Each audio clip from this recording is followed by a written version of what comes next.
نحمده ونصلي على رسوله الكريم اما بعد فاعوذ بالله من الشيطان الرجيم بسم الله الرحمن الرحيم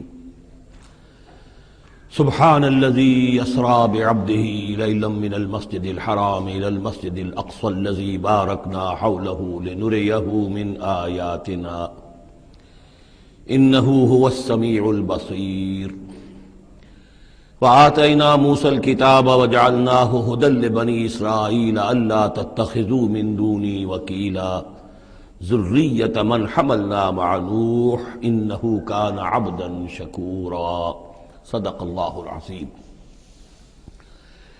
اس سے پہلے کہ ہم سورہ بنی اسرائیل کا ترجمہ شروع کریں، سورہ نحل کے آخری حصے میں ایک بڑی عظیم آیت آئی تھی کہ جس کے حوالے سے کسی قدر وضاحت ہونی چاہیے، لیکن چونکہ اس وقت میں چاہتا تھا کہ وقت کے اندر اندر اس کا ترجمہ مکمل ہو جائے تو میں اس وقت رکا نہیں۔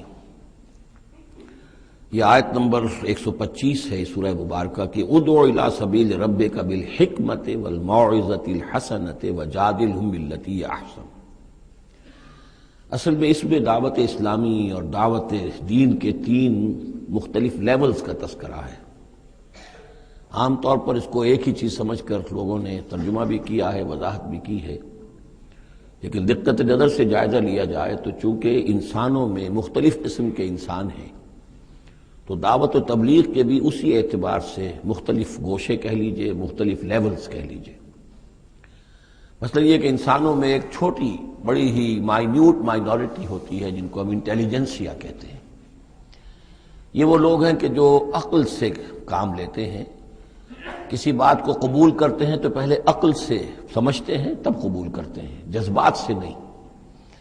اور یہ کہ کسی شے کو رد کرتے ہیں تو دلیل سے کرتے ہیں، اگر قبول کرتے ہیں تو دلیل سے، رد کرتے ہیں تو دلیل سے۔ یہ انٹلیکچوئل مائنورٹی آپ اسے کہیں یا انٹیلیجنسیا کہیں، یا یہ کہ اس کے لیے برین ٹرسٹ بھی ایک لفظ ہے کہ ہر معاشرے کے اندر اس طرح کے لوگ ہوتے ہیں، اور یہ ہوتے بہت کم ہیں تعداد میں، لیکن ڈیسائسو ہوتے ہیں۔ اس معاشرے کا جو بحیثیت مجموعی رخ ہے وہ یہ معین کرتے ہیں۔ عوام کی حیثیت جو ہے وہ ایسے ہے جیسے ایک انسان کے جسم میں ہاتھ پاؤں ہیں، اعضاء و جوارے ہیں، لیکن جو حیثیت ایک انسان کے جسم میں دماغ کی ہے وہ اس برین ٹرسٹ کی ہوتی ہے، انٹیلیجنسیا کی۔ یہ طبقہ جو ہے اس کو دعوت جو دی جائے تو ظاہر بات ہے کہ وہ واعظ سے نہیں، جذباتی نہیں، بالحکمہ، پختہ باتیں، عقلی دلائل، محکم باتیں، وہ حکمت جس کے بارے میں فرمایا گیا وَمَن یُؤْتَ الْحِکْمَةَ فَقَدْ أُوتِیَ خَیْرًا کَثِیرًا، سورہ بقرہ میں ہم پڑھا ہے۔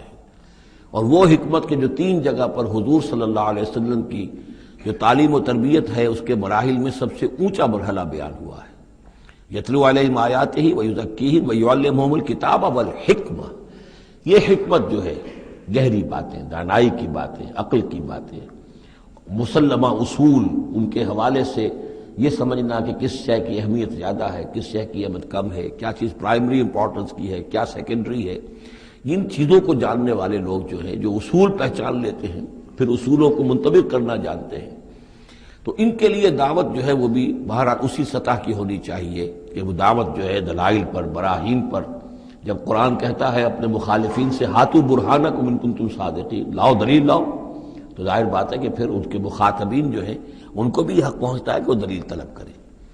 اب اس کے لیے ظاہر بات ہے کہ وہی شخص یہ کام کر سکتا ہے جو خود اپنی ذہنی سطح کے اعتبار سے کافی بلند ہو چکا ہو، جس کا اپنا شعور بہت پختہ ہو چکا ہو۔ جب تک کہ وہ خود حکیم نہ ہو تو حکمت کے ساتھ دعوت کیسے دے گا؟ لیکن ایک ہے عام سطح لوگوں کی، عام لوگ جو ہیں جن کے دماغوں میں اس طرح کے کوئی فطور نہیں ہوتے، کوئی وہ عقل کی چھلنی لگی ہوئی نہیں ہوتی، ان کے جذبات جو ہیں اچھے، اگر جذبات اچھی بات کہی جائے تو جذباتی طور پر بھی اپیل ہو جاتی ہے۔ یوں سمجھیے کہ دل جو ہے ان کے کھلے ہیں، کھلی کتاب کے مانند ہیں، آپ جو چاہیں لکھ دیجئے، جیسے کھلی صاف سلیٹ ہے اس پر آپ نے جو چاہا لکھ دیا۔ ایسے لوگوں کے لیے یہ ہے کہ موعظۃ الحسنہ، ایک بات جو ہے اچھی بات ہو، خلوص سے ساتھ کہی جائے، وہ شخص یہ محسوس کرے کہ جو بات یہ کہہ رہا ہے مجھ پر دھونس نہیں جمانا چاہتا، اپنے علم کا روب نہیں ڈالنا چاہتا، بلکہ یہ در حقیقت میری خیر خواہی کی وجہ سے، مجھ سے نفرت نہیں کرتا، میری تحقیر نہیں کر رہا ہے، جو یہ مجھ سے کہہ رہا ہے وہ خلوص سے کہہ رہا ہے۔ از دل خیزت بر دل ریزت، دل سے بات نکلے گی اور دل پہ جا اترے گی. یہ ہے موعظہ حسنہ. عوام الناس کے لیے دعوت جو ہے وہ اس لیول کے اوپر ہوتی ہے. وہ زیادہ عقلی اور منطقی اور بحثیں اور ان کے سامنے فلسفے کی جو ہے وہ کتابیں کھول کر آدمی بیٹھ جائے تو یہ گویا کہ ان پر ظلم ہے، یہ ان کے لیے تکلیف مالا یطاق ہے. تو سب سے اوپر کا لیول ہے ادعو الی سبیل ربک بالحکمہ، پھر ہے والموعظۃ الحسنہ عوام کے لیے. نمبر 3 وہ ہوتے ہیں کچھ لوگ معاشرے کے اندر کہ جو لوگوں کو گمراہ کرنے پر تلے ہوتے ہیں. مثلاً عیسائی مشنریز ہیں، انہیں تو خرچے ملتے ہیں، ان کے تنخواہیں ہیں، ان کے بجٹس ہیں، بڑی بڑی حکومتوں کی طرح کے بجٹ ان کے ہیں. ان کی ٹریننگ اس لیے ہو رہی ہے، انہیں خاص خاص ایشوز کے اوپر ٹرین کر کے بھیجا جاتا ہے مناظرہ کرنے کے لیے. قادیانیوں کا نظام ہے، بہائیوں کا نظام ہے. ان کے لیے یہ ہے کہ لوگوں کو ٹریننگ دے کر وہ مجادلے کے لیے، مناظرے کے لیے، بحث کے لیے، اس کے لیے ان کو تیار کیا گیا ہوتا ہے. یہ بات مان کر دینے والے نہیں ہوتے. آپ خلوص کے ساتھ ان سے بات کریں گے تو وہ در حقیقت وہ تو یوں سمجھیے کہ ادھار کھائے بیٹھے ہوتے ہیں اس پر کہ انہوں نے بات نہیں ماننی، بلکہ یہ کہ لوگوں کو گمراہ کرنا. ان کے ساتھ جدال کرنا پڑتا ہے، جو جھگڑنا بھی پڑتا ہے، بحث بھی کرنی پڑے گی. لیکن اس بحث میں بھی جو ہمارے ہاں مناظرے کا لفظ آیا ہے، قرآن مجید میں مناظرے کا لفظ نہیں آیا ہے، مجادلے کا لفظ آیا ہے. جادلہم، ہاں ان سے جھگڑو، انہیں جواب دینے پڑیں گے ایسے کہ جو انہیں خاموش کر دیں. اگر وہ خاموش نہیں ہوں گے تو عوام الناس کے اوپر ان کا اثر ہو جائے گا. لیکن اس مجادلے میں بھی تمہارا اپنا اخلاقی معیار برقرار رہنا چاہیے. نیچے نہ اترو، گالم گلوچ پر نہ آ جاؤ، بہت گھٹیا انداز اختیار نہ کر لو، بلکہ جیسے کہا گیا کہ ان کے معبودوں کو گالیاں نہ دینی شروع کر دو، بلکہ یہ کہ ان میں بھی ہمیں آداب، اس کے اندر بھی آداب کو ملحوظ رکھتے ہوئے. تو یہ 3 لیولز ہیں. ادعو الی سبیل ربک بالحکمۃ والموعظۃ الحسنۃ وجادلہم باللتی احسن.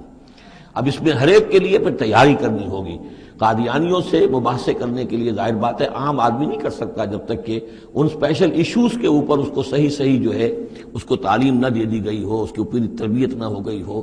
اور اسی طریقے سے جو بہائیوں نے کوئی مسائل اٹھائے ہوئے ہیں، منکرین حدیث نے کوئی اٹھائے ہوئے ہیں، تو اس طرح کے لیے جو ہے یہ 3 لیولز ہیں، ان کو سمجھ لیجیے. اب آئیے ہم سورہ بنی اسرائیل کی طرف چل رہے ہیں. یہ قرآن مجید کے وسط میں 2 عظیم خزانے ہیں حکمت قرآنی کے، سورہ بنی اسرائیل اور سورۃ الکہف. اور یہ نہایت حسین و جمیل جوڑا ہے. ان میں جوڑے ہونے کی جو نسبتیں ہیں، نسبت زوجیت، کیا کیا مشابہتیں ہیں، کس کس اعتبار سے کمپلیمنٹری ہیں، وہ تو ظاہر بات ہے کہ میں شروع میں زیادہ وقت نہیں لے سکتا. یہ تو دوران جب ہم ترجمہ کریں گے، پڑھیں گے، بات واضح ہو جائے گی.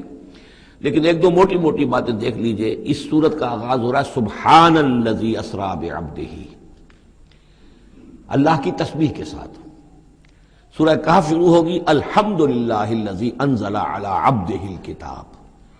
الحمدللہ. اور حدیث نبوی میں آیا ہے التسبیح نصف المیزان والحمدللہ تملؤہ. نظام جو میزان معرفت خداوندی ہے وہ آدھی ہو جاتی ہے تسبیح سے، سبحان اللہ کہنے سے، اور پر ہو جاتی ہے الحمدللہ کہنے سے. یہ دونوں مل کر گویا کہ معرفت خداوندی کا جو بھی انسان کے پاس ہو سکتا ہے اثاثہ اور جو پونجی ہو سکتی ہے اس کی تکمیل ہو جاتی ہے.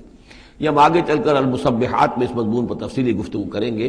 لیکن یہاں نوٹ کر لیجئے تسبیح سے شروع ہو رہی ہے سورہ بنی اسرائیل اور تحمید سے الحمدللہ الذی انزل علی عبدہ الکتاب. پھر یہ کہ یہاں ہے ذکر اللہ اپنے بندے کو لے گیا، وہاں ہے اللہ نے اپنے بندے پر کتاب اتاری. یہ گویا کہ ریسیپروکل معاملہ ہو رہا ہے. دونوں جگہ عبد کا لفظ آیا، رسول کا لفظ نہیں آیا.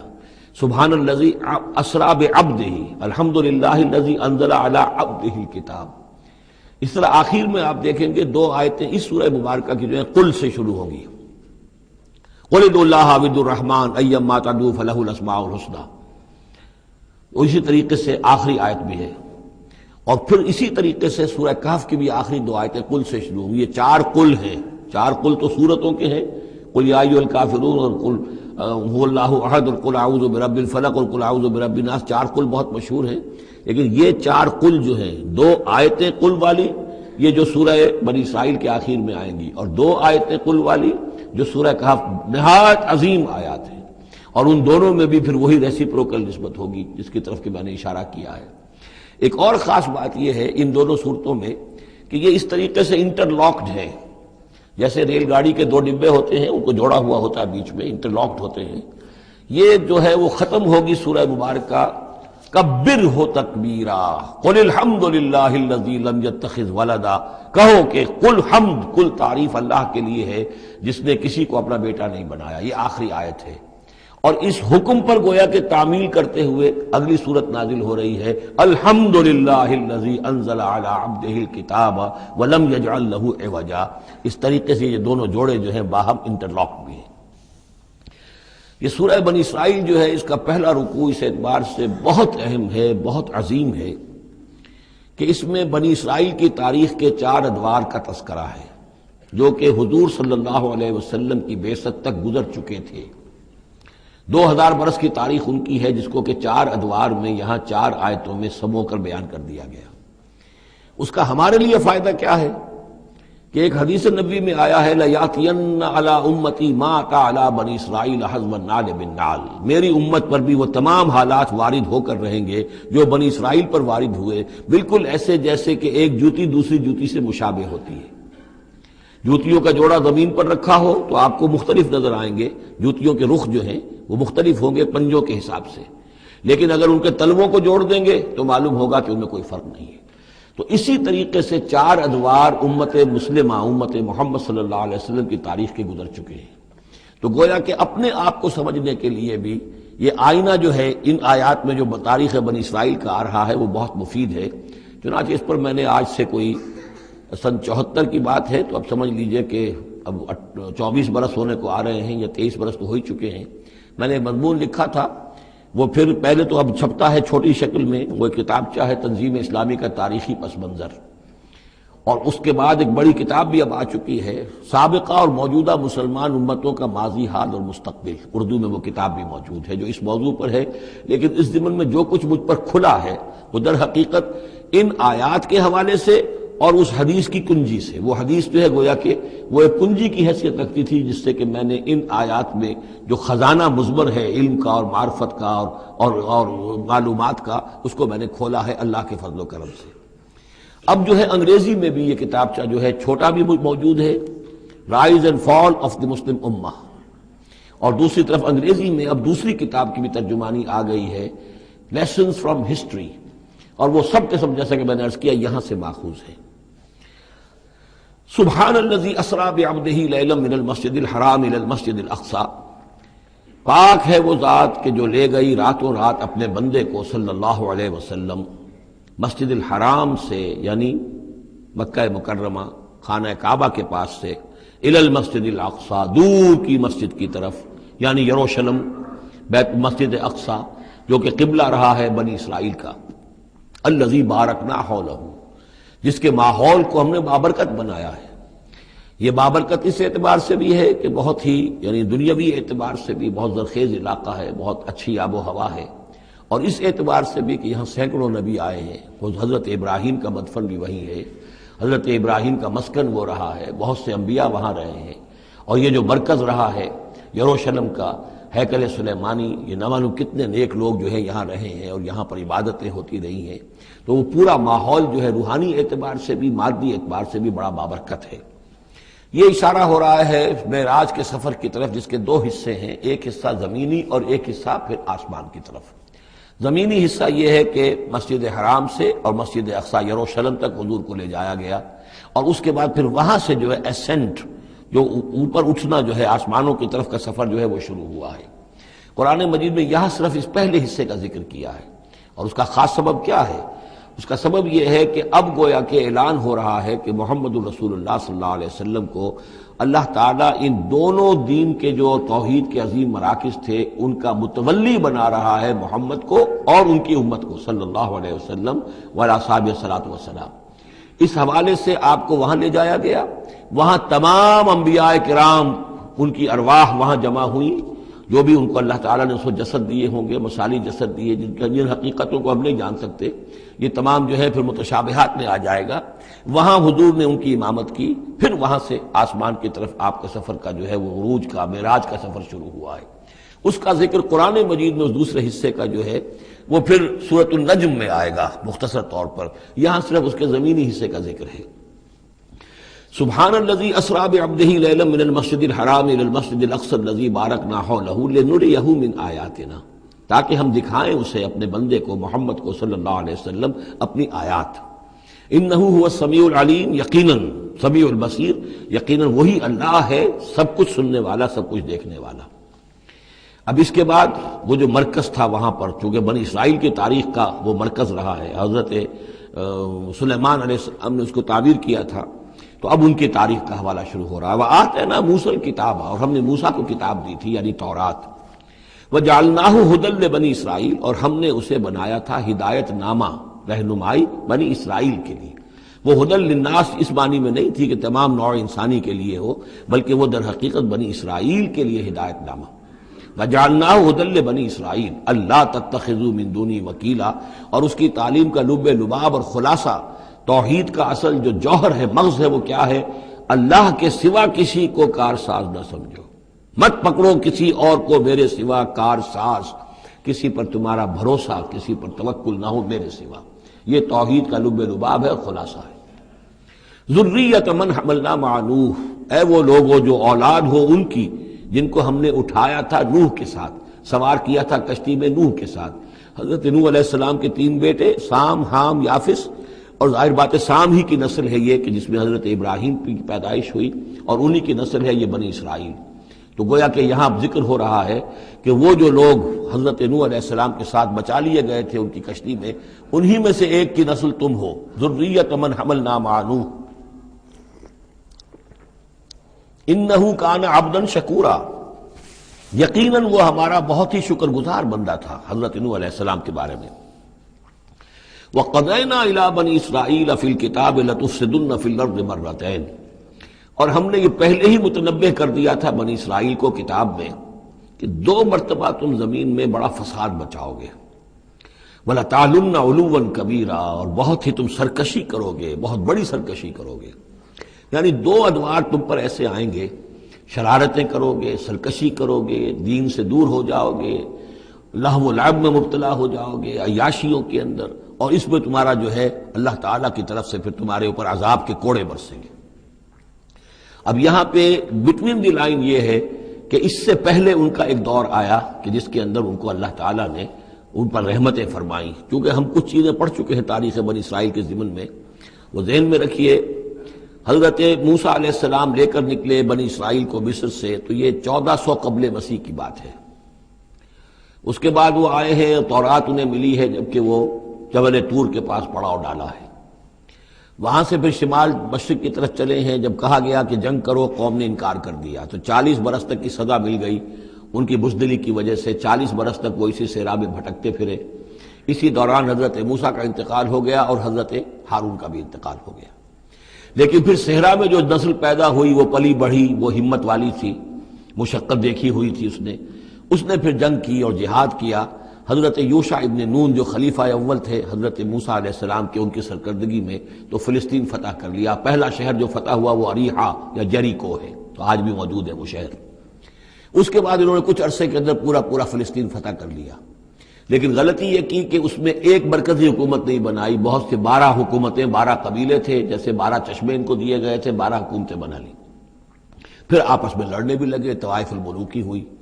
تو آس پاس کے جو مشرک اور کافر قومیں تھیں سیریا وغیرہ میں اور آس پاس اردن کے رہنے والی، انہوں نے پھر جو ہے ان کے اندر ریشہ دوانی شروع کی، اور ایک دور یہ آیا کہ اس میں ان کو بہت سے لوگوں کو اپنے گھروں سے نکال دیا گیا، اور وہ لوگ بڑی زوال سے دوچار ہو گئے۔ تب انہیں ہوش آیا، انہوں نے سیموئیل نبی جو ان کے تھے ان سے کہا کہ ہمارے لیے سپہ سالار مقرر کیجئے، ایک سپہ سالار ہو تاکہ اس کے پیچھے ہم سب کے سب 12 کے 12 قبیلے جمع ہو کر جنگ کریں، تو پھر یہ کہ اپنے دشمنوں پر فتح حاصل ہو۔ یہ وقفہ تقریباً 300 برس کا ہے، جس کے بعد وہ جنگ ہوئی ہے طالوت اور جالوت کی، اور حضرت طالوت نے جالوت کو قتل کیا۔ پھر حضرت داؤد منظر پر آ گئے، پھر طالوت، حضرت داؤد اور حضرت سلیمان، یہ 3 ان کی حکومتیں ہیں تقریباً 100 برس پر پھیلی ہوئی۔ 16 برس طالوت کے، 40 برس حضرت داؤد کے، 40 برس حضرت سلیمان کے۔ یہ گویا کہ ان کی خلافت راشدہ ہے، جیسے ہمارے حضرت ابوبکر کا دور مختصر ہے، پھر حضرت عمر، پھر حضرت عثمان رضی اللہ تعالی عنہم، یہ مل کر جو ہمارے ہاں بنتے ہیں 24 برس 3 خلافتوں کے، ان کے ہاں یہ 100 برس کا عرصہ ہے۔ لیکن حضرت عثمان کے بعد آپ کو معلوم ہے کہ تقسیم ہو گئی تھی مملکت، اس لیے کہ حضرت علی رضی اللہ تعالی عنہ کی خلافت کو حضرت امیر معاویہ نے تسلیم نہیں کیا تو شام اور مصر کے علاقے علیحدہ رہے۔ بالکل اسی طرح ہوا وہاں پر بھی کہ حضرت سلیمان کے بعد ان کے دو بیٹوں میں جو مملکت تقسیم ہو گئی، ایک شمالی مملکت تھی جس کا نام اسرائیل تھا اور سامریہ اس کا دارالخلافہ تھا، ایک جنوبی تھی یہودا اور وہ اس کا جو ہے یروشلم اس کا دارالخلافہ۔ تو اس طریقے سے دو ملک یہ بن گئے۔ یہ زمانہ ان کا ابھی عروج کا بہرحال ہے، کچھ کئی سو برس ان کے عروج کے گزرے، پھر ان میں خرابیاں آئیں، پھر ان کے اندر شرک مشرکانہ اوہام آ گئے، دنیا پرستی آ گئی، شریعت کا مذاق بنانا ہو گیا معاملہ، تو پھر ان پر زوال آیا۔ پہلا زوال جو آیا، پہلے اسیرینز نے شمالی مملکت جو تھی اسرائیل کی اس کو ختم کر دیا۔ یہ کوئی ختم کیا انہوں نے اس سے کافی پہلے 700-800 برس قبل حضرت مسیح کے۔ اس کے بعد جو اصل آیا ہے نبوکڈنضر جو نمرود تھا عراق کا، اس کا حملہ ہوا 587 قبل مسیح میں، انہوں نے یروشلم کو برباد کیا، 6 لاکھ کو قتل کیا، 6 لاکھ کو قیدی بنا کے لے گیا، اور یہ کہ یروشلم میں 2 اینٹیں سلامت نہیں رہنے دیں، اور ہیکل سلیمانی کو مسمار کر دیا۔ یہ ان کا بدترین دور آیا۔ تقریباً 125 برس یہ کیپٹیوٹی میں رہے بیبیلونیا میں، 6 لاکھ کو ہانک کر لے گیا وہاں پر، بدترین دور۔ تو پہلا عروج اس کا جو کلائمیکس تھا وہ طالوت اور داؤد اور سلیمان کا دور حکومت، اور پہلا زوال جس کا یہ سمجھیے کہ سب سے نیچے کی پوزیشن یہ ہے جو کیپٹیوٹی کا دور ہے ان کا۔ اس کے بعد حضرت عزیر علیہ السلام ان میں آئے، اللہ نے بھیجا، انہوں نے دعوت اصلاح توبہ کی بنیادی کی، پھر یہ لوگ کچھ ٹھیک ہوئے۔ ادھر یہ کہ ایران نے حملہ کیا تھا عراق پر اور ان کو آزاد کر دیا تھا کہ جاؤ تم، کہ خورس نے، ذوالقرنین نے، کہ تم جاؤ اور جا کر اپنا شہر دوبارہ آباد کر لو، تو یہ پھر آ گئے، حضرت عزیر کے ساتھ ہو کر آئے ہیں۔ تو یہ تقریباً 458 قبل مسیح میں پھر یہ دوبارہ آئے ہیں۔ تو یہ سمجھیے کہ 125 برس تک یہ جو شہر ہے اجڑا پڑا رہا ہے۔ اسی دوران میں حضرت عزیر کو اللہ تعالیٰ نے 100 برس کے لیے سلائے بھی رکھا ہے، وہ موت ان پر طاری کر دی تھی جو سورہ بقرہ میں ہم پڑھ کر آئے ہیں۔ یہ سارے واقعات کو آپ یوں سمجھ لیجئے کہ یہ علیحدہ علیحدہ ٹکڑے جو ہم نے پڑھے ان کو جوڑ لیجئے۔ بہرحال پھر ان کے اندر یہ کہ ایک نیکی کی تحریک چلی، پھر ان کے اندر لوگوں نے توبہ کی، پھر اللہ نے انہیں دوبارہ ایک عروج عطا کیا، مکابی سلطنت قائم ہوئی، اور وہ جہاں تک دنیاوی حدود ہیں، زمینی حدود، وہ حضرت سلیمان کی مملکت سے بھی بڑی تھی۔ یہ ان کا دوسرا دور عروج ہے۔ لیکن پھر ان کے اندر زوال آیا، پھر خرابی آئی، پھر وہی دنیا پرستی، وہی عیاشیاں، وہی بدماشیاں، وہی مشرکانہ اوہام۔ اس کے نتیجے میں پھر ان پر جو کوڑے پڑے ہیں وہ پہلے تو پڑے ہیں یونانیوں کے ہاتھوں، سکندر مقدونی نے پہلے فتح کیا ان کو، پھر سلیوکس جو اس کا اس سے سالار تھا وہ ان پر حکمران رہا ہے۔ اس کے بعد یہ ہے کہ پھر رومنز آ گئے، رومنز نے ان کو فتح کر لیا، ان کی حکومتیں چلتی رہیں۔ یہ دوسرا دور ہے۔ اس دور میں پھر یہ ہے کہ رومنی کے ہاتھوں سن 70 عیسوی میں دوبارہ یروشلم تباہ و برباد ہوا، 1,33,000 یہودی ایک دن میں قتل کیے، پھر دوبارہ وہ ٹیمپل یا ہیکل سلیمانی جو دوبارہ تعمیر کر لیا تھا حضرت عزیر کے بعد، پھر وہ مسمار کر دیا گیا، اور وہ آج تک مسمار پڑا ہوا ہے۔ اور گویا کہ حضور صلی اللہ علیہ وسلم کی بعثت کے وقت 500 برس ہو چکے تھے اس کو مسمار ہوئے ہوئے۔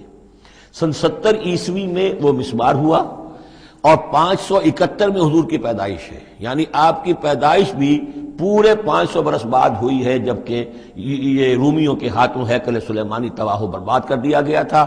یروشلم میں پھر کوئی متنفس نہیں رہا، لیکن یہ کہ بعد میں جو ہے اس کے اندر ان کو یہاں سے نکال باہر کیا گیا، ان کا ڈائسپورا شروع ہو گیا۔ وہ ڈائسپورا اس صدی کے شروع میں ختم ہوا ہے، وہ پھر میں بعد میں بات کروں گا۔ یہ ساری داستان بڑی اہم ہے، اس لیے کہ یہ سابقہ امت مسلمہ ہے۔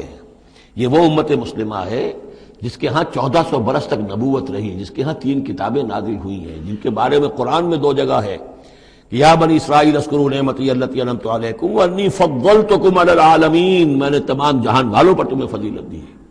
تو اسی طریقے سے پھر ان کو معزول جب کرنے کے بعد ہم سامنے آئے ہیں تو حضور نے بتایا وہی کچھ تم پر بھی ہوگا اور وہی کچھ ہم پر بھی ہوا ہے۔ ہمارا بھی پہلا عروج عربوں کی زیر قیادت تھا، پھر زوال آیا، پہلے پٹائی ہوئی کروسیڈرز کے ہاتھوں، پھر جو پٹائی ہوئی ہے، بڑی پٹائی جو ہوئی ہے وہ ہوئی ہے پھر ہلاکو اور چنگیز کے ذریعے سے، فتنہ تاتار۔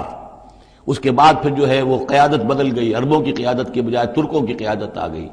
وہ وہی لوگ جنہوں نے لاکھوں کروڑوں مسلمان قتل کیے پھر وہ ایمان لے آئے، اسلام لے آئے، انہی کے ذریعے یہ مختلف حکومتیں بنی، ترکان تیموری اور ترکان صفوی اور ترکان سلجوقی اور ترکان عثمانی۔ لیکن اس کے بعد پھر ان پر بھی زوال آیا، وہ ہم نے دیکھ لیا اس صدی میں گریٹ اوٹومان امپائر جو ہے اس صدی کے شروع میں ختم ہو گئی، اور ہم پر بھی جو دوسرا جو دور آیا عذاب کا وہ یورپ کی قوموں کے ذریعے سے آیا، کہیں انگریز آ گئے، کہیں فرانسیسی آ گئے، کہیں اطالوی آ گئے، کہیں اسپینیئرز آ گئے، کہیں ڈچ آ گئے، تو جیسے کہ یہودیوں پر بھی دوسرا عذاب جو آیا تھا وہ گریکس اور رومنز کے ہاتھوں، اسی طریقے سے مسلمانوں پر بھی دوسرا زوال کا دور جو آیا ہے وہ یورپین کولونیل پاورز کے ہاتھوں آیا۔ ہم نے یہ طے کر دیا تھا، پہلے ہی سنا دیا تھا بنی اسرائیل کو کہ تم اپنی تاریخ میں 2 مرتبہ بہت فساد مچاؤ گے اور بہت سرکشی کرو گے۔ فَإِذَا جَاءَ وَعْدُ أُولَاهُمَا، جب ان دونوں میں سے پہلے وعدے کا وقت آ گیا، بَعَثْنَا عَلَيْكُمْ عِبَادًا لَنَا أُولِي بَأْسٍ شَدِيدٍ، ہم نے تم پر مسلط کر دیے اپنے ایسے بندے جو بڑی سخت جنگ کرنے والے، بڑے سخت جنگجو تھے، فَجَاسُوا خِلَالَ الدِّيَارِ، تو وہ تمہاری آبادیوں میں، ملکوں میں گھس گئے، وَكَانَ وَعْدًا مَفْعُولًا، اور وہ وعدہ جو اللہ کا تھا وہ پورا ہو کر رہا۔ یعنی جب تم شرارت کرو گے، جب تم دین سے برگشتہ ہو جاؤ گے، جب تم اللہ کی کتاب کو اور اللہ کے قانون کو جو ہے وہ مذاق اور ہنسی بنا لو گے، تو پھر تم پر ہمارے عذاب کے کوڑے پڑیں گے۔ یہ میں بتا چکا ہوں، پہلے یہ کوڑے آئے اسیرینز کے ہاتھوں جنہوں نے ختم کر دیا اسرائیلی مملکت کو، پھر یہ آئے نیبوکڈنیزر کے ہاتھوں، بیبیلونینز کے ہاتھوں، جس نے کہ یروشلم کو بھی برباد کیا، 6 لاکھ کو قتل کیا، 6 لاکھ کو ساتھ لے گیا اور ہیکل سلیمانی مسمار کر دیا۔ ثم رددنا لکم الکرۃ علیہم، پھر ہم نے تمہاری باری لوٹائی ان پر، پھر اللہ تعالیٰ نے ان کو پھر ایک مرتبہ پھر وہ دی سہارا دیا، چاہے وہ سہارا ایرانیوں کی وجہ سے ہوا کہ خورس یا سائرس ذوالقرنین، اس نے اب عراق پر حملہ کیا اور پھر یہاں پہ ان کو اجازت دے دی کہ تم چلے جاؤ اور جا کر اپنا شہر دوبارہ آباد کر لو، تو یہ واپس آئے۔ ثم رددنا لکم الکرۃ علیہم، پھر ہم نے تمہاری باری لوٹائی دی ان پر، وامددناکم، اور تمہاری مدد کی، بے اموال کے ذریعے سے بھی، وبنینا، اور اولاد بیٹوں کے ذریعے سے بھی، وجعلناکم اکثر نفیرا، اور پھر ہم نے تمہیں بنا دیا ایک کثیر تعداد والی قوم، تم پھلے پھولے پھر ایک بڑی پراسپرس قوم بن گئے۔ ان احسنتم احسنتم لانفسکم، تم نے اگر کوئی بھلائی کمائی تو اپنے نفس کے لیے بھلائی کمائی، اپنے لیے کمائی، اپنے فائدے کے لیے، وَإِنْ أَسَأْتُمْ فَلَهَا، اور اگر کوئی برا کام کیا تو وہ بھی اپنے لیے کیا، اس کا وبال تم پر دنیا میں بھی آیا اور آخرت میں بھی اس کا عذاب آئے گا۔ فَإِذَا جَاءَ وَعْدُ الْآخِرَةِ، جب وہ دوسری مرتبہ کی وہ سرکشی اور تمرد اور شیطنت تمہاری اور تمہارا جو ہے دین سے برگشتگی کا دور آیا، تو دوسرے وعدے کا وقت آیا، لِيَسُوءُ وُجُوهَكُمْ، یہاں وہ الفاظ محذوف سمجھیے، بَعَثْنَا عَلَيْكُمْ عِبَادًا لَنَا أُولِي بَأْسٍ شَدِيدٍ، وہ گویا کہ الفاظ یہاں ریپیٹ نہیں کیے گئے، دوبارہ پھر ہم نے تمہارے اوپر ایسے زوردار لوگوں کو مسلط کیا، لِيَسُوءُ وُجُوهَكُمْ، تاکہ وہ تمہارے چہروں کو بگاڑ دیں، تمہارے حلیے بگاڑ دیں، وَلِيَدْخُلُوا الْمَسْجِدَ كَمَا دَخَلُوهُ أَوَّلَ مَرَّةٍ، اور وہ داخل ہوں مسجد میں، یعنی مسجد اقصیٰ میں، ہیکل سلیمانی میں، جیسے کہ وہ داخل ہوئے تھے پہلی مرتبہ، جیسے بے حرمتی کی تھی بیبیلونینز نے بیت المقدس کی اور ہیکل سلیمانی کی، ایسی ہی بے حرمتی پھر کی ہے ٹائٹس رومی نے سن 70 عیسوی میں اس ہیکل کی بھی، اور ہیکل کو مسمار کر دیا۔ لِيَدْخُلُوا الْمَسْجِدَ كَمَا دَخَلُوهُ أَوَّلَ مَرَّةٍ وَلِيُتَبِّرُوا مَا عَلَوْا تَتْبِيرًا، اور یہ کہ تباہ و برباد کر دے ہر اس شے کو جس کے اوپر بھی ان کو اختیار اور قبضہ حاصل ہو جائے۔ عَسَىٰ رَبُّكُمْ أَن يَرْحَمَكُمْ، یہ دور گزر چکے 2000 برس، یعنی ان کا سیکنڈ جو سمجھیے کہ زوال کی انتہا تھی وہ چلی آ رہی تھی 500 برس سے محمد الرسول اللہ صلی اللہ علیہ وسلم کی بعثت کے وقت تک، ایک عروج، ایک زوال، پھر عروج، پھر زوال، اور زوال کو 500 برس ہو گئے تھے جبکہ حضور کی بعثت ہوئی اور یہ قرآن نازل ہوا۔ ان حالات میں کہا جا رہا ہے عسیٰ ربکم ان یرحمکم، تمہارا رب اب بھی تم پر رحم فرمانے کو تیار ہے، ممکن ہے کہ تمہارا رب تم پر رحم کرے۔ وَإِنْ عُدْتُمْ، اگر تم نے وہی روش اختیار کی، وہی کفر کیا، وہی حق کو ماننے سے انکار کیا اور اعراض کیا، عدنا، پھر ہم وہی کچھ کریں گے جو ہم نے پہلے کیا تھا۔ وَجَعَلْنَا جَهَنَّمَ لِلْكَافِرِينَ حَصِيرًا، اور ہم نے کافروں کے لیے جہنم کو تو باڑا بنا رکھا ہے، جیل تو بنا رکھی ہے ہم نے جو ان سب کا احاطہ کر لے گی، جس طرح کہ جانوروں کے باڑے میں بند کر دیا جاتا ہے، اسی طریقے سے قید خانہ ہم نے تیار کر رکھا۔ آخرت کا قید خانہ تو ہے ہی، اس دنیا میں بھی تم پر عذاب کے کوڑے برسیں گے۔ ان ھذا القرآن یہدی للتی ہی اقوم، دیکھو اب یہ قرآن جو ہم نازل کر رہے ہیں اپنے بندے محمد پر صلی اللہ علیہ وسلم، یہ گویا کہ اب شاہ درا ہے، اللہ کی رحمت میں داخل ہونا ہے تو اس سے داخل ہونا ہوگا، اس کو مانو تو تمہارے لیے اللہ کی رحمتوں کے دروازے پھر کھل جائیں گے۔ جو بھی اللہ نے وعدے کیے ہیں اپنے اس آخری نبی اور ان کی امت کے لیے، تم بھی اس میں شامل ہو جاؤ گے، انہی کی برکتوں سے تم بھی حصہ پاؤ گے۔ ان ھذا القرآن یہدی للتی ہے اقوم، یقیناً یہ قرآن ہے جو اب راستہ دکھا رہا ہے اور رہنمائی کر رہا ہے اس راہ کی طرف جو سب سے سیدھی ہے، اقوم۔ وَيُبَشِّرُ الْمُؤْمِنِينَ، اور بشارت دیتا اہل ایمان کو، الَّذِينَ يَعْمَلُونَ الصَّالِحَاتِ، جو نیک عمل بھی کریں، أَنَّ لَهُمْ أَجْرًا كَبِيرًا، کہ ان کے لیے بہت بڑا اجر ہے، وَأَنَّ الَّذِينَ لَا يُؤْمِنُونَ بِالْآخِرَةِ۔ اب دیکھیے جہاں بھی وہ بات آتی ہے عمل کی خرابی کی تو ایمان بالآخرہ کا تذکرہ، اور وہ لوگ کہ جو ایمان نہیں رکھتے آخرت پر، آتدنا لہم عذابا علیما، ان کے لیے تو ہم نے فراہم کیا ہوا ہے دردناک عذاب۔ یہ پہلا رکوع 10 آیات کا بہت ہی اہم ہے تاریخی اعتبار سے، اور اس کو سمجھنا چاہیے۔ یہ خد و خال یہ ہماری ہی گویا کہ امت مسلمہ ایک ہم ہیں، الحمدللہ امت محمد میں شامل ہے، لیکن یہ بھی ایک امت مسلمہ تھی، یہ سابقہ امت مسلمہ ہے، اور ابھی یہ ختم نہیں ہوئی، یہ موجود ہے۔ اگر ڈپوزڈ ہے، معزول کر دی گئی ہے، وہ دوسری بات ہے، اور تقریباً 2000 برس سے یہ بڑے سختیوں کے اندر تھی، لیکن اب تقریباً 100 برس سے یہ ابھر کر آ گئی ہے، اور یوں سمجھیے کہ اب 2 پتنگیں اوپر چڑھ رہی ہیں۔ ایک سابقہ امت مسلمہ کی 1917 سے چڑھنی شروع ہوئی، بالفور ڈکلریشن، 1948 میں اسرائیل بن گیا، 1967 میں اسرائیل کی جو توسیع ہو گئی، 1991 میں آپ کو معلوم ہے کہ جو اس کا اربوں میں ایک ہی دشمن ہو سکتا تھا جس سے اسے خطرہ تھا، عراق، اس کا برکس نکال دیا گیا۔ اب وہ اس پورے علاقے کے اندر تو ایک اتنی بڑی طاقت ہے کہ کسی عرب ملک کے اندر یہ جرت نہیں ہے کہ وہ اسرائیل کا مقابلہ کر سکے۔ لیکن یہ کہ امت مسلمہ میں بھی رنائسنس شروع ہوا ہے، یہ بھی اپنے انتہائی زوال کو پہنچ چکی تھی اس صدی کے آغاز میں۔ پہلی جنگ عظیم کے بعد جب سلطنت عثمانیہ ختم ہوئی، خلافت ختم ہو گئی 1924 میں، تو اس کے بعد سے یہاں بھی ایک رنائسنس شروع ہو چکا ہے۔ یہاں بھی پھر آزادی کی تحریکیں چلیں، پھر جو ریوائیول کی تحریکیں، احیائی تحریکیں، جماعت اسلامی کی تحریک، اخوان کی تحریک، مظلومی پارٹی، اسی طریقے سے جو ایران میں تھے فدائی، یہ تحریکیں چل رہی ہیں۔ تو اس کو بھی جاننا بہت ضروری ہے کہ یہ جو صدی ہماری گزری ہے، اب ختم ہو رہی ہے، اس صدی کے دوران ہمارا ایک زوال کا عمل بھی چل رہا تھا، اور ایک یہ کہ ایک نئی ایک ترقی کی طرف بھی ہم آگے بڑھے ہیں رفتہ رفتہ۔ یہ دونوں پروسیس سائیڈ بائی سائیڈ، مرج البحرین یلتقیان بینہما برزخ لا یبغیان، یہ دونوں عمل چل رہے ہیں۔ ان تمام چیزوں کا صحیح اندازہ ہونا چاہیے، ذہن میں خاکہ ہونا چاہیے، تاکہ کوئی شخص دین کی خدمت کر رہا ہو تو اسے معلوم ہو زمان و مکان کے اعتبار سے میں کہاں ہوں، کس جگہ کھڑا ہوں، ماضی کیا ہے، سامنے کیا ہے، داہنے بائیں کیا حالات ہیں۔ تو یہ ساری چیزیں جو ہیں ان کو سمجھنا بہت ضروری ہے۔ چنانچہ وہ جو میں نے چند کتابوں کا تذکرہ کیا ان کو غور سے پڑھیے، 2 مختصر ہیں، 2 ذرا اس سے بڑی ہیں۔ وَيَدْعُو الْإِنسَانُ بِالشَّرِّ دُعَاءَهُ بِالْخَيْرِ، اور انسان پکار بیٹھتا ہے شر جبکہ وہ پکار رہا ہوتا ہے اپنے نزدیک خیر۔ یعنی جب انسان دعا کرتا ہے اللہ یوں کر دے، اسے یہ معلوم نہیں کہ یہ اس کے لیے شر ہے، مانگ رہا ہے، جیسا کہ ہم پڑھ چکے ہیں سورہ بقرہ میں، عَسَىٰ أَن تَكْرَهُوا شَيْئًا وَهُوَ خَيْرٌ لَكُمْ، کہ اللہ یہ چیز مجھ سے دور کر دے، جو چیز تم ناپسند کرتے ہو حقیقت میں اس میں تمہارا خیر ہے۔ وَعَسَىٰ أَن تُحِبُّوا شَيْئًا وَهُوَ شَرٌّ لَكُمْ، اور ہو سکتا ہے تم کسی شے کو پسند کرو اور اس میں تمہارے لیے شر ہے۔ اللہ یعلم وانتم لا تعلمون، اللہ جانتا ہے تم نہیں جانتے۔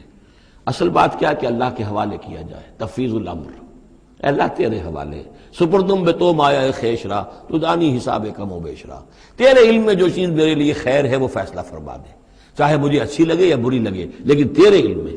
اللہم انی استخیرک بعلمک واستقدرک بقدرتک واسألک من فضلک العظیم، میں تو تیری قدرت سے قدرت چاہتا ہوں، تیرے علم سے خیر چاہتا ہوں، مجھے کیا پتا کس شے میں خیر ہے کس میں شر ہے، تو جانتا ہے۔ لیکن انسان کیا ہے، وہ تو اپنی عقل کو آگے رکھتا ہے، اے اللہ یوں کر دے، ایسا ہو جانا چاہیے، حالانکہ اس کو نہیں معلوم کہ بے وقوف جو شے مانگ رہا ہے وہ اس کے لیے خیر نہیں ہے، شر ہے۔ وَيَدْعُو الْإِنسَانُ بِالشَّرِّ دُعَاءَهُ بِالْخَيْرِ، اور انسان مانگ بیٹھتا ہے اپنے لیے شر جبکہ وہ مانگ رہا ہوتا ہے اپنے تئیں، اپنے خیال میں، اپنے ذوق میں خیر۔ وَكَانَ الْإِنسَانُ عَجُولًا، اور انسان بہت جلد باز ہے، اس جلد بازی کی وجہ سے، شارٹ سائٹڈنس کی وجہ سے وہ شر کو خیر، خیر کو شر سمجھ بیٹھتا ہے۔ وَجَعَلْنَا اللَّيْلَ وَالنَّهَارَ آیَتَيْنِ، اور ہم نے رات اور دن کو 2 نشانیاں بنا دیا ہے۔ فَمَحَوْنَا آیَةَ اللَّيْلِ، تو ہم نے رات والی نشانی کو تو تاریک بنا دیا، اسے مٹا دیا، محو کر دیا. وجعلنا آیۃ النہار مبصرۃ، اور دن والی نشانی کو ہم نے سجھانے والی بنا دیا، روشن کر دیا. لتبتغوا فضلا من ربکم، تاکہ اس روشنی کے اندر تم اپنے رب کا فضل تلاش کرو، تمہاری جو معاشی جد و جہد ہے اس کے لیے بھاگ دوڑ کر سکو. ولتعلموا عدد السنین والحساب، اور دن اور یہ رات کا جو فرق ہے اور تفاوت ہے، الٹ پھیر ہے، اسی سے پھر ہم نے یہ نظام بنا دیا کہ تم حساب کر سکو سالوں کا، اور یہ سارا جو تمہارے نظام الاوقات ہے، ایک دن ایک رات ایک دن ہو گیا، پھر ایک دن ایک رات، اس طرح بڑھتے بڑھتے پھر ہفتہ بنتا ہے، جو پھر اس کے بعد جو ہے وہ مہینہ اور سال. وَكُلَّ شَيْءٍ فَصَّلْنَاهُ تَفْصِيلًا، اور ہم نے ہر چیز کو پوری طرح کھول کھول کر بیان کر دیا ہے. وَكُلَّ إِنسَانٍ أَلْزَمْنَاهُ طَائِرَهُ فِي عُنُقِهِ، اور ہر انسان کے ہم نے چپکا دیا ہے اس کی قسمت یا اس کی نحوست یا اس کی خوشبختی یا اس کی جو بھی ہے بدقسمتی، یہ سب چیزیں انسان کی اپنی گردن میں ہم نے کہیں چپکا دی ہیں. اب اللہ جانے کہ یہ کوئی واقعتاً اس کی کوئی مادی حقیقت بھی ہے، شاید ہے، یہ سب ہو سکتا ہے، کچھ ممکن نہیں کہ پھر ہمیں کہیں معلوم ہو کہ یہاں پر کوئی چیز ہے، وہ نوقی اس کی گردن میں کوئی شے ہے کہ جو ہم نے وہاں پہ لٹکا دی ہے. وَكُلَّ إِنسَانٍ أَلْزَمْنَاهُ طَائِرَهُ، طائر کا لفظ جو آتا ہے عام طور پر تو نحوست کے لیے آتا ہے، لیکن یہ کہ اس کے ساتھ یہ جو بھی قسمت ہے، کسی کا مقسوم ہے، جو بھی اس کو ملنا ہے، یہ ساری چیزیں جو ہیں انسان کی، وہ ہر انسان کے ساتھ گویا کہ اس کی وہ کتاب ام الکتاب میں سے اللہ تعالیٰ نے جو اس کا کھاتا ہے، اس کا ڈیبٹ کریڈٹ وہ یہاں پر لگا دیا ہے. وَنُخْرِجُ لَهُ يَوْمَ الْقِيَامَةِ كِتَابًا يَلْقَاهُ مَنشُورًا، اور ہم نکال لیں گے اس کے لیے قیامت کے دن اسے ایک کتاب کی شکل میں جسے وہ پڑھے گا، کھلی ہوئی کتاب. یعنی یہیں پر شاید وہ کوئی لگا ہوا ہے، کوئی ریکارڈر ہے کہ جس کے اندر وہ سارے ہمارے افعال و اعمال ریکارڈ ہو رہے ہیں، چاہے وہ کتنا ہی مائکروسکوپک ہو، اور اس کے بعد اس کو نکال کر جو ہے وہ رکھا جائے. یہ ایک چپ کے اندر، آپ کو معلوم ہے چپسی کا تو سارا کھیل اس وقت دنیا میں چل رہا ہے، اس میں آپ کی پوری زندگی کی فلم موجود ہے، آپ نے ایک ایک حرف جو زبان سے نکالا وہ موجود ہے، آپ کے ذہن میں جو جو خیالات آتے رہے وہ موجود ہے، آپ کے دل میں جو جو نیتیں پروان چڑھتی رہی وہ موجود ہے. وہ ایک چپ جو ہے کفایت کرے گا. وَكُلَّ إِنسَانٍ أَلْزَمْنَاهُ طَائِرَهُ فِي عُنُقِهِ وَنُخْرِجُ لَهُ يَوْمَ الْقِيَامَةِ كِتَابًا يَلْقَاهُ مَنشُورًا، اور کہہ دیا جائے گا اقرا کتابک، خود پڑھ لو اپنی کتاب، یہ اپنا اعمال نامہ خود پڑھ لو. کفا بنفسک اليوم علیک حسیبا، تم خود بھی آج کافی ہو کہ حساب کر لو، ڈیبٹ کریڈٹ کا حساب جوڑ لو، یہ سارا تمہارے سامنے تمہارا کچا چٹھا موجود ہے. من اہتدی فانما یہتدی لنفسہ، جو کوئی بھی ہدایت پر آتا ہے، ہدایت کو اختیار کرتا ہے تو وہ اپنے بھلے کے لیے، اپنے فائدے کے لیے. ومن ضل فانما یضل علیہا، اور جو گمراہ ہوتا ہے تو ظاہر بات ہے وہ اپنے اوپر ہی اس کا وبال لے گا، گمراہ ہوتا ہے اپنے اوپر، اپنے خلاف، اپنے اوپر ہی وبال لے گا. ولا تزر وازرۃ وزر اخری، اور دیکھو نہیں ہوگی کوئی جان اٹھانے والی کسی اور کے جان کے بوجھ کو، ہر ایک کو اپنا بوجھ خود اٹھانا ہے. جو بھی آپ کے اعمال کا انبار ہے وہ آپ کے کندھوں پر ہوگا، کوئی اور نہیں اٹھا سکے گا. وما كنا معذبين حتى نبعث رسولا ومن ضل ولا تزر وازرة وزر اخرى وما كنا معذبين حتى نبعث رسولا. یہ میں نے پہلے بھی حوالہ دیا تھا. آج یہ اللہ کی سنت رہی ہے کہ کسی قوم کے اوپر عذاب ہلاکت، عذاب استیصال، چھوٹے عذاب تو آتے رہتے تھے، لیکن یہ کہ بڑا عذاب جس سے کہ قوم کو نسیہ منسیہ کر دیا جائے، جیسے قوم نوح اور قوم ہود اور قوم صالح پر آئے وغیرہ، ان کے بارے میں اللہ کا قانون یہ ہے کہ جب تک رسول کو نہ بھیج دیا جائے، رسول حق کا حق ہونا واضح نہ کر دے، کوئی اشتباہ نہ رہے، حق مبرہن ہو جائے، اتمام حجت ہو جائے. رسلا مبشرین و منذرین لئلا یکون للناس علی اللہ حجت بعد الرسل، پھر اس کے بعد عذاب آتا تھا. وما كنا معذبین حتی نبعث رسولا، ہم عذاب دینے والے نہیں رہے ہیں جب تک کہ رسول نہ بھیج دیں. وَإِذَا أَرَدْنَا أَن نُهْلِكَ قَرْيَةً أَمَرْنَا مُتْرَفِيهَا، اور جب ہم فیصلہ کر لیتے تھے کہ کسی بستی کو یا کسی علاقے کے رہنے والوں کو ہلاک کرنا ہے تو پھر ہم کھلی چھوٹ دیتے تھے اس کے جو مرفہ الحال لوگ ہوتے تھے، دولت والے، پیسے والے، ان کی رسی دراز کرتے تھے. فَفَسَقُوا فِيهَا، وہ خوب ادھم مچاتے تھے، فسق و فجور، لہو و لعب، عیاشیاں، بدماشیاں، اس کا بازار گرم کر دیتے تھے. فحق علیہ القول، یہاں تک کہ وہ گویا کہ بھٹی پوری طرح دہک جاتی تھی اور وہ بستی یا وہ علاقہ جو عذاب الہی کا پورے طور پر مستحق ہو جاتا تھا. وحق علیہ القول فدمرناها تدمیرا، تو پھر ہم اسے، اس بستی کو اکھاڑ کر پٹخ دیتے تھے، اللہ کی طرف سے عذاب آ جاتا تھا. یعنی یہ بتایا جا رہا ہے کہ عذاب آنے میں سب سے بڑا حصہ جو ہوتا ہے کسی قوم کے سرمایہ داروں کا ہوتا ہے، ان کی رنگ رلیاں، ان کے جو بھی جو بھی ان کے عیش اور ان کی عیاشیاں اور ان کی بدماشیاں جو ہیں در حقیقت وہ عوام اگر روک نہیں رہے تو وہ بھی مجرم ہو گئے. ہاں جو روکنے والے ہیں نہیں منکر کرنے والے ان کو اللہ تعالیٰ بچا لیتا ہے، ورنہ یہ کہ جن لوگوں نے ان کو روکا نہیں گویا کہ وہ انہی کے حکم میں ہیں. وَكَمْ أَهْلَكْنَا مِنَ الْقُرُونِ مِنْ بَعْدِ نوح، اور کتنی ہی نسلوں اور قوموں کو ہم نے ہلاک کیا ہے نوح کی قوم کے بعد. وَكَفَى بِرَبِّكَ بِذُنُوبِ عِبَادِهِ خَبِيرًا بَصِيرًا، اور آپ کا رب کافی ہے لوگوں کے گناہوں سے واقف ہونے کے اعتبار سے، وہ جانتا ہے. کفا بربک بذنوب عبادہ خبیرا بصیرا، خبیر اور بصیر ہونے کے اعتبار سے خوب جانتا ہے کس نے کیا کمایا ہے، کس نے کون کون سے گناہ جو ہیں اپنے نامہ اعمال میں درج کرائے ہیں. یہ جو اب آیتیں آ رہی ہیں یہ اس موضوع پر، اگرچہ یہ موضوع جو ہے قرآن مجید میں بار بار آتا ہے، لیکن یہ مقام اس موضوع کے لیے ذروہ سنام ہے قرآن کا، چوٹی یہ ہے اس موضوع پر. وہ موضوع کیا ہے؟ من کان یرید العاجلۃ عجلنا لہ فیہا ما نشاء لمن نرید. جو کوئی عاجلہ کا طلبگار بنتا ہے، اس دنیا ہی کا طالب ہے، یہیں کا عیش، یہیں کا آرام، یہیں کی دولت، یہیں کا نام، یہیں کی شہرت، یہیں کا اقتدار، بس یہیں کا چاہیے، یہی چاہیے. من کانا یرید العاجلۃ، جو ارادہ کر رہا ہے اسی کا، عجلنا لہ فیہا، تو ہم جلد دے دیتے ہیں اسے اس میں سے. کچھ دولت دے دیں گے، کچھ اور شہرت دے دیں گے، کچھ دنوں کے لیے وزیر اعظم بنا دیں گے، کچھ اور کر دیں گے. ان کی محنت جو ہے اس کو کسی نہ کسی درجے میں کامیاب کر دیں گے، لیکن دو شرطوں کے ساتھ. ما نشاء لمن نرید، جتنا ہم چاہیں گے اور جس کے لیے چاہیں گے. یہ ضروری نہیں کہ ہر شخص جو دنیا کا طالب ہے دنیا اسے مل ہی جائے. بہت سے ایسے لوگ ہوتے ہیں وہ ساری عمر اپنے آپ کو ہلکان بھی کر دیتے ہیں، دنیا پھر بھی ہاتھ نہیں آتی. ایسا بھی ہوتا ہے، یہ اللہ کا فیصلہ ہوتا ہے. جتنا ہم چاہتے ہیں، جس کو چاہتے ہیں، دنیا میں اس کی محنت کا نتیجہ دے دیتے ہیں. من کان یرید العاجلۃ عجلنا لہ فیہا ما نشاء لمن نرید ثم جعلنا لہ جہنم. پھر چونکہ وہ طالب دنیا کا تھا، اس میں سے ہم نے انہیں دے دیا جتنا چاہا، پھر اس کے لیے ہم جہنم مقرر کر دیتے ہیں. یصلاھا مذموما مدحورا، اس میں وہ داخل ہوگا مذمت زدہ ہو کر اور دھکے دیے جا کر. اب دوسری طرف من اراد الآخرۃ، اب یہ ہے اصل شے جس کو لٹمس ٹیسٹ میں کہتا ہوں. ہر شخص اپنے گریبان میں جا کے میں طالب آخرت ہوں یا طالب دنیا ہوں. دنیا کی بجائے یہ لفظ عاجلہ آیا ہے. دنیا بھی مؤنث ہے، ادنا قریب کی شے کو کہتے ہیں ادنا، اور اس کا مؤنث دنیا. عاجل جلدی والی شے. دنیا جو ہے یہ زندگی نقد ہے اور یہ فوری طور پر ہے. یہاں کی جو راحت ہے وہ بھی نقد ہے، یہاں کی تکلیف ہے وہ بھی نقد ہے، فوری طور پر محسوس ہو جاتی ہے.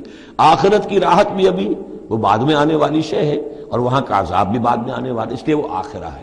تو آخرہ کے مقابلے میں یا دنیا کا لفظ آئے گا یا عاجلہ کا لفظ آئے گا. من کان یرید العاجلۃ عجلنا لہ فیہا ما نشاء لمن نرید ثم جعلنا لہ جہنم یصلاھا مذموما مدحورا ومن اراد الآخرۃ وسعی لہا سعیہا وہو مومن.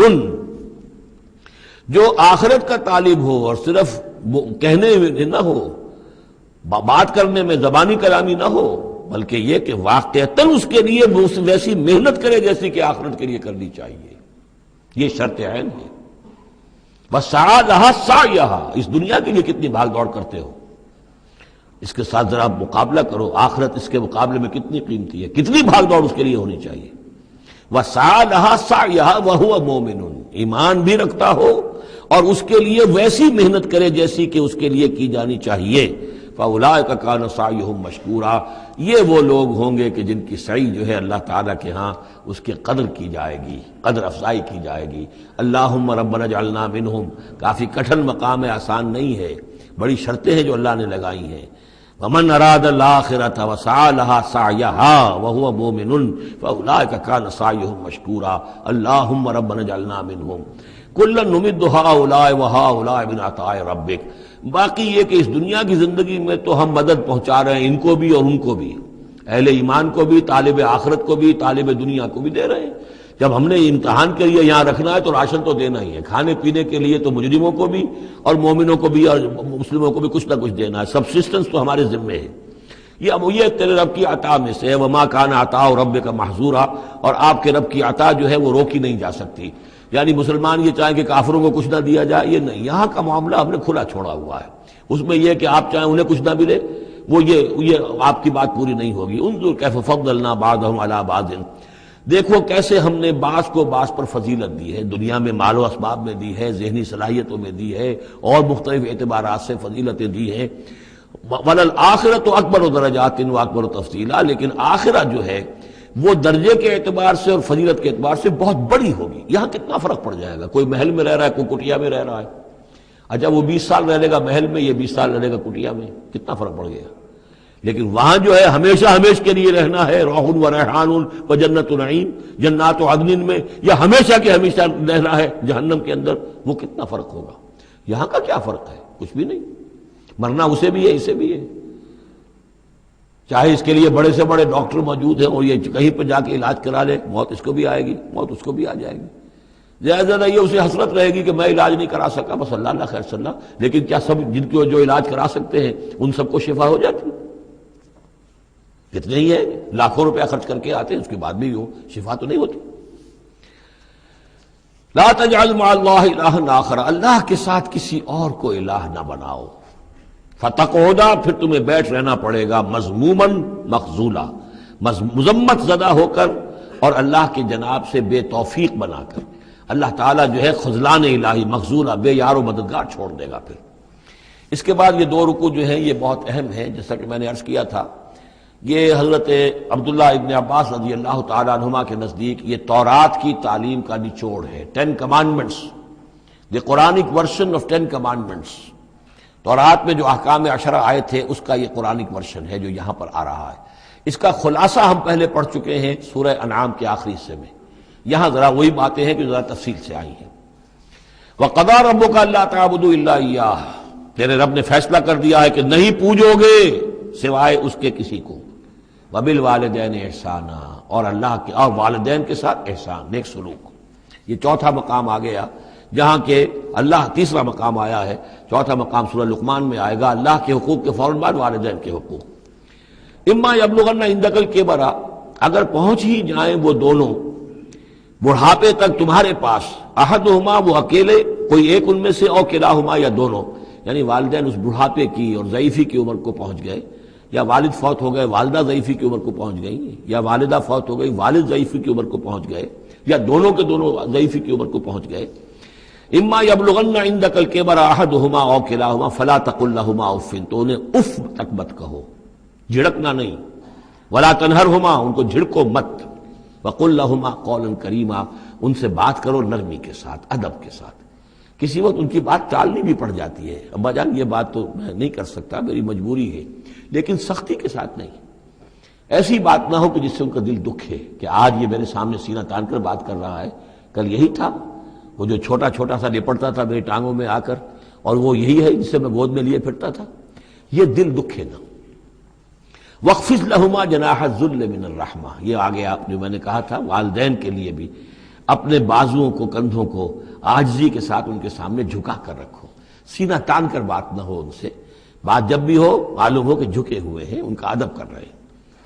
وَقُلْ رَبِّ ارْحَمْهُمَا كَمَا رَبَّيَانِي صَغِيرًا، اور دعا کیا کرو کہ اے میرے رب ان پر رحم فرما دونوں پر، جیسے کہ انہوں نے ہمیں پالا، مجھے پالا جبکہ میں چھوٹا سا تھا، میں تو سب سے زیادہ ضعیف تھا، کمزور تھا، میرے لیے غذا کا، میرے آرام کا، مجھے تکلیف ہو تو تڑپتے یہ تھے، تو اے پروردگار اب ان کے احسانات کا میں کیا بدلہ چکا سکتا ہوں، میں تجھ ہی سے درخواست کرتا ہوں کہ جو کچھ احسانات انہوں نے مجھ پر کیے ہیں تو ان کو، ان کے طفیل، تو ان کی خطائیں بخش دے اور ان پر رحم فرما۔ وَقُلْ رَبِّ ارْحَمْهُمَا كَمَا رَبَّيَانِي صَغِيرًا رَبُّكُمْ أَعْلَمُ بِمَا فِي نُفُوسِكُمْ، تمہارا رب واقف ہے خوب جو کچھ تمہارے دلوں میں ہوتا ہے۔ ان تکونوا صالحین فإنہ کان للأوابین غفورا، اگر تم واقعی نیک ہوگے تو یقیناً اللہ تعالیٰ تم میں سے جو واقعی اللہ کی طرف رجوع کرنے والے ان کے لیے غفور ہے۔ اس میں اشارہ ہے کسی وقت بوڑھے والدین، جیسے کہ ہم پڑھ رہے ہیں کہ لا یعلم من بعد علم شیئا، وہ کبھی بچوں کی سی عادتیں نوت کر آتی ہیں، پھر کبھی وہ ایسی باتیں کہتے ہیں کہ جو نہیں کی جا سکتی، کہیں روکنا بھی پڑتا ہے، ٹوکنا بھی پڑتا ہے، لیکن یہ کہ اگر مجبوراً کہیں ایسی بات کرو اور کرو ادب کے ساتھ، سختی نہ ہو، تو پھر یہ کہ اللہ تعالیٰ جانتا ہے تمہاری نیت کو، کہ تم اگر اپنے والدین کی یہ بات نہیں مان پا رہے ہو، تمہاری مجبوری ہے، وہ تم جانتے ہو، اللہ تعالیٰ کے علم میں ہے، تو اللہ غفور اور رحیم ہے۔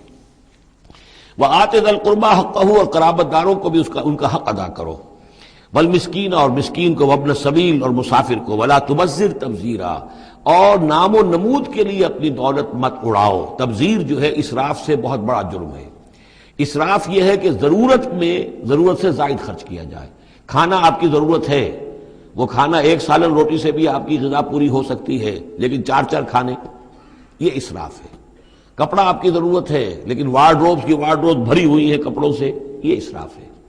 جتنے آپ کے لیے لازم ہے، ضروری ہے، وہ رکھیے۔ اور تبذیر یہ ہے کہ بلا ضرورت خرچ کرنا، صرف نام و نمود کے لیے، اپنی دولت کی نمائش کے لیے، شادیوں پر خرچ ہو رہا ہے اور کس قدر ہو رہا ہے، دھوم دھڑکتا ہے، کوئی اس کی ضرورت نہیں ہے۔ یہ ہے تبذیر۔ ولا تبذر تبذیرا، اپنی دولت کو نام و نمود کے لیے مت اڑاؤ۔ ان المبذرین کانوا اخوان الشیاطین، یقیناً یہ مبذرین جو ہیں، یہ فضول خرچی کرنے والے، بیکار دولت اڑانے والے، اپنی دولت کی نمائش کے لیے، یہ شیطانوں کے بھائی ہیں۔ یہ کیوں ہے؟ یہ بات جب میری سمجھ میں آئی تھی تو بہت قرآن مجید کے ایک اعجاز کا ایک پہلو مجھ پر منکشف ہوا تھا کہ وہ جو آیت ہم پڑھ چکے سورہ مائدہ میں، شیطان کیا چاہتا ہے؟ انما یرید الشیطان ان یوقع بینکم العداوۃ والبغضاء فی الخمر والمیسر، شیطان یہ چاہتا ہے کہ تمہارے مابین دشمنی پیدا کرے، بغض پیدا کر دے شراب اور جوئے کے ذریعے سے۔ وہی بغض اور دشمنی جو ہے وہ اس سے پیدا ہوتی ہے کہ کسی سیٹھ صاحب کی بیٹی کی شادی ہے اور اس پر جو کچھ ہو رہا ہے، وہ جو پوری کوٹھی جو ہے وہ بنی ہوئی ہے، بقعۂ نور بنی ہوئی ہے اور دھوپ دھڑ رہا ہے۔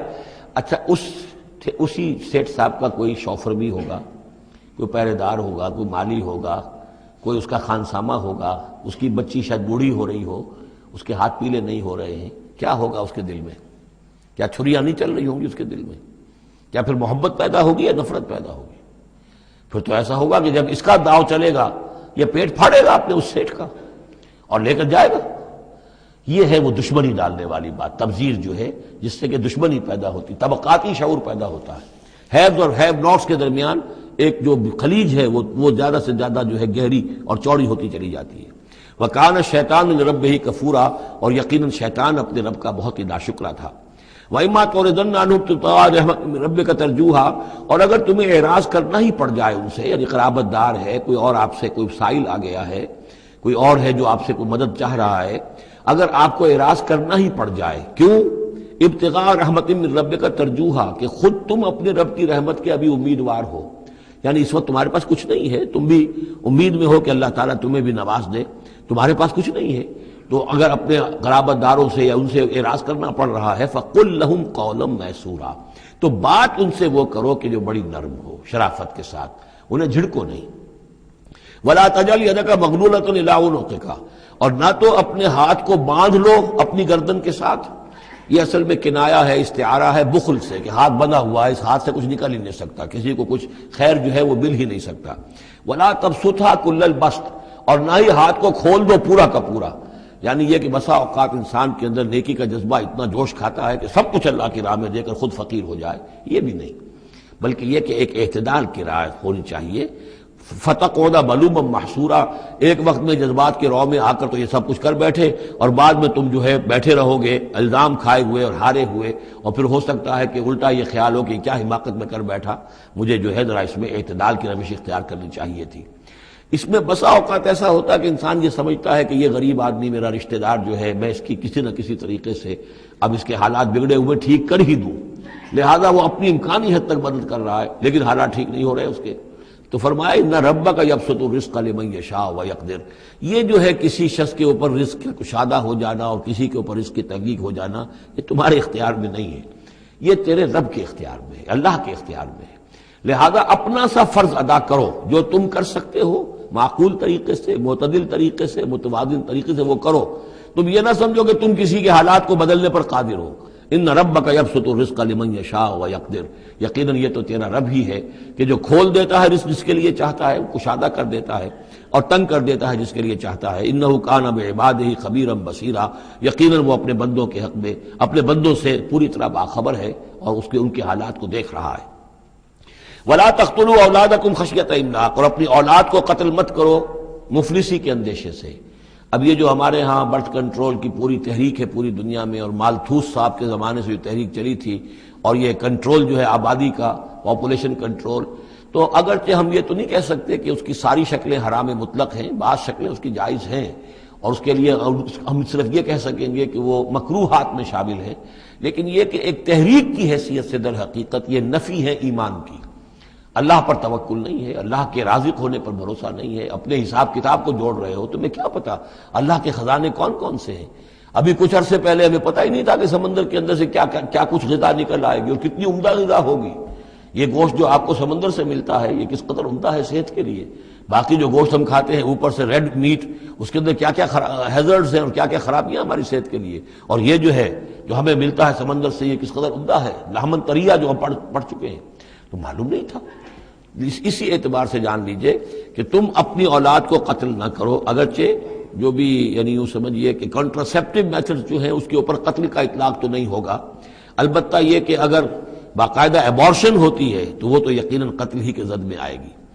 وَلَا تَقْتُلُوا أَوْلَادَكُمْ خَشْيَةَ إِمْلَاقٍ نَحْنُ نَرْزُقُهُمْ وَإِيَّاكُمْ، ہم ہی ان کو بھی رزق پہنچائیں گے اور تمہیں بھی ہم دیتے ہیں. تم سمجھتے ہو کہ تمہیں رزق خود اپنے ذریعے سے مل رہا ہے، یہ رزق ہم نے ہے جو تمہیں دیا ہے. إِنَّ قَتْلَهُمْ كَانَ خِطًا كَبِيرًا، یقیناً ان کو قتل کرنا جو ہے بہت بڑی خطا ہے.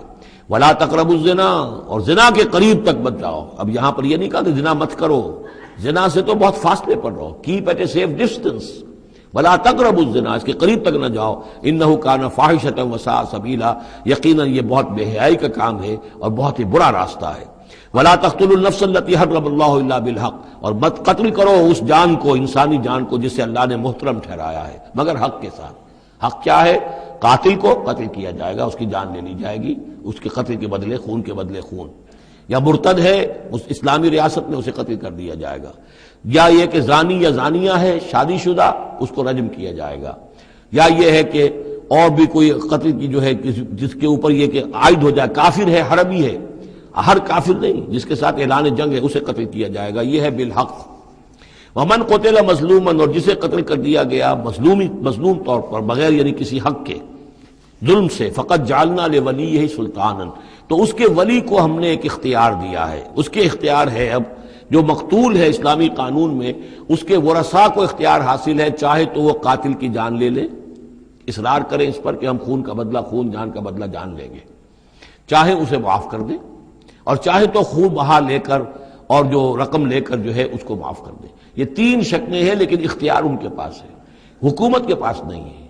کوئی جج یہ فیصلہ نہیں کر سکتا، کوئی صدر مملکت جو ہے اس کا مختار نہیں ہے. جو ہمارے دستور میں ان کو اختیار دے رکھا ہے وہ اسلام کے صریح منافی ہے. یہ تو در حقیقت اختیار ہے صرف مقتول کے ورثاء کا. فلا یسرف فی القتل، تو وہ بھی قتل میں حد سے تجاوز نہ کرے. یہ نہ کرے کہ ایک آدمی قتل کیا اس کے قبیلے والوں نے ہم ان کے 10 قتل کریں گے، نہیں، یہ نہیں. بلکہ یہ کہ ایک قاتل جو ہے در حقیقت قتل کے بدلے اسی قاتل کی جان لی جائے گی. انہو کانا منصورا، اس کی مدد کی جائے گی. یعنی جو بھی مقتول کے ورثاء ہیں ان کی مدد کی جائے گی. ریاست کا کام یہ ہے کہ وہ قاتل کو تلاش کرے، قاتل کو پکڑے، مقدمہ چلائے، اس پر ثبوت فراہم کرنا، یہ سارا ریاست کا کام ہے. لیکن مقدمے میں مدعی ریاست نہیں ہے. ہمارے ہاں غلطی یہ کہ اسٹیٹ ورسس وہ قانون جو مقدمہ بنتا ہے اس میں مدعی حکومت ہوتی ہے. یہ نہیں ہے، ریاست نہیں ہے، بلکہ مدعی جو ہے وہ مقتول کے ورثاء ہیں اسلام میں قتل کے مقدمات میں. ولا تقربوا مال الیتیم الا بالتی احسن، یہ آیت ہم پہلے بھی پڑھ چکے ہیں. اور یتیم کے مال کے قریب تک بھی مت آؤ مگر بہترین طریقے سے. اس کی حفاظت کرو اور اس کو سنبھال کر رکھو، اس کو ضائع نہ کرو، اسے کھانے اور ہڑپ کرنے کی کوشش نہ کرو. حتی یبلغ اشدہ، یہاں تک کہ وہ اپنی پوری قوت کو پہنچ جائے، پوری جوانی کو پہنچ جائے، سمجھ کو پہنچ جائے، بالغ ہو جائے. وَأَوْفُوا بِالْعَهْدِ، اور عہد کو پورا کرو. ان العہد کان مسئولا، یقیناً عہد جو ہے، معاہدہ جب بھی ہو جائے اس کے بارے میں مسئولیت ہے اللہ کے ہاں، جواب دہی کرنی پڑے گی، باس پرس ہوگی. وَأَوْفُوا الْكَيْلَ إِذَا كِلْتُمْ، اور جب بھی تم ماپو تو پورا ماپو، پیمانہ پورا بھرو. وزنوا بالقسطاس المستقیم، جب تولو تو پوری سیدھی ترازو کے ساتھ تولو. ذالک خیر واحسن تاویلا، یقیناً یہی بہتر ہے اور انجام کے اعتبار سے بھی دیانتداری کے ساتھ پورا ناپ کر پورا تول کر اگر تم دے رہے ہو معاملہ، تو پھر جو بقیت اللہ ہے، پھر جو بھی اللہ کی طرف سے تمہیں نفع ہو جائے گا اس میں بہت برکت ہوگی، اس میں بہت خیر ہوگا. احسن تاویلا ولا تخف ما ليس لك به علم ان السمع والبصر والفؤاد كل اولئك كان عنه مسؤولا. اس آیہ مبارکہ کے بارے میں انشاءاللہ کچھ تفصیل سے مجھے گفتگو کرنی ہے، وہ ہم کل کریں گے. بارک اللہ لی ولکم فی القرآن العظیم ونفعنی وإیاکم بالآیات والذکر الحکیم.